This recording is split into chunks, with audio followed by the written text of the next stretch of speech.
CA NRC पर संघ प्रमुख का बड़ा बयान क्या है वो आपको दिखाते हैं। सीएए किसी भारतीय नागरिक के विरुद्ध नहीं है, ये कहा है। सीए एनआरसी किसी मुसलमान के खिलाफ नहीं, सीएए से भारतीय मुसलमानों को कोई नुकसान नहीं होने वाला।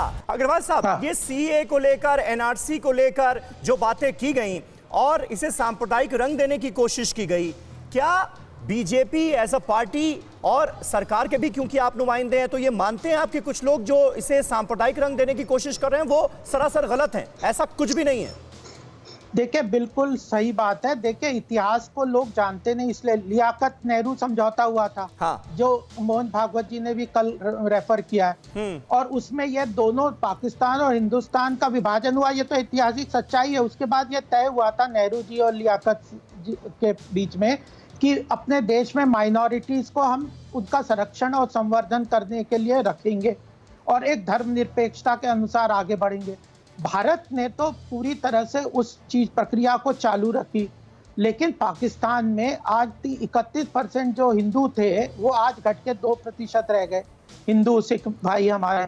तो असली बात यह है, और जब सॉल्यूशन लाना है, देखिए समस्याओं के चर्चा कितना दिन होना है, समस्या का समाधान है सिटीजनशिप अमेंडमेंट एक्ट। एनआरसी असली में आसाम और नॉर्थ ईस्ट की समस्या थी। एनआरसी से समाधान के लिए एक व्यापक चर्चा के बाद, कई सरकारों की चर्चा के बाद, इंदिरा गांधी जी, उसके बाद राजीव गांधी, उसके बाद जो अटल जी की सरकार आई, अभी भी सरकारों में, सुप्रीम कोर्ट में, सबने एनआरसी को इंप्लीमेंट करने का कमिटमेंट देश के सामने रखा, लेकिन क्यों नहीं किया?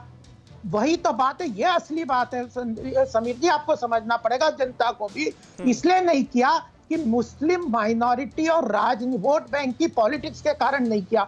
जब हमारी सरकार ने एनआरसी लाए तो 19 लाख लोग ऐसे थे जिनके, कई लोगों का, जिसके कारण कंफ्यूजन हो गया, और उसमें एक बहुत बड़ा रेफ्यूजी का देश में, भारत का इतिहास अगर आप देखेंगे तो रेफ्यूजीज को संरक्षण दिया गया है। प्रताड़ित लोगों को भारत में, पारसी हो, अलग अलग जाति के लोग हो, सबको संरक्षण दिया गया ऐतिहासिक रूप से। ठीक है। तो बौद्धों को दिया गया, तो उसका समाधान करने के लिए सिटीजनशिप अमेंडमेंट एक्ट लाए।